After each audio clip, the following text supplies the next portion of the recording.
Hi everybody, good morning. Today we will study the use of modal verbs. This is Grammar 1, Module 7. At first, let's have a look here on these modal verbs. May, might, could, must, can't, must have, can't have. We have different uses of modal verbs. Let's start with the first use, expressing possibility. First example, can, could, may, might, plus base form express different degrees of possibility in the present or the future. Example number 1, he could, may, might be at home now. Once I say he could, it means the most probable to happen, while might be at home now is the least probable to happen. Second example, she can be very rude sometimes. Of course, here's also another use of possibility. Second, may not, might not plus base form express the possibility that something will not happen in the present or future. It's possible that something will not happen. We might not go to the meeting tonight. Now, third structure, may, might, plus have, plus past participle. Here we express possibility, but this time in the past. I might have seen the film, but I'm not sure. Here we talk about possibility for something already happened. Now, number 4, could have plus past participle. Here we express possibility in the past which wasn't fulfilled, which means this possibility really didn't happen. You were lucky you couldn't have been hurt. So what really happened? Luckily, he wasn't hurt.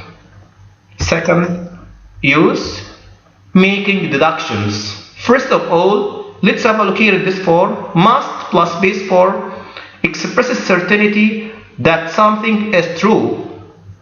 Example, my parents must be at work now. We call this form must plus base form, we call this form positive deduction, which means that I'm certain that something is true in the present or future.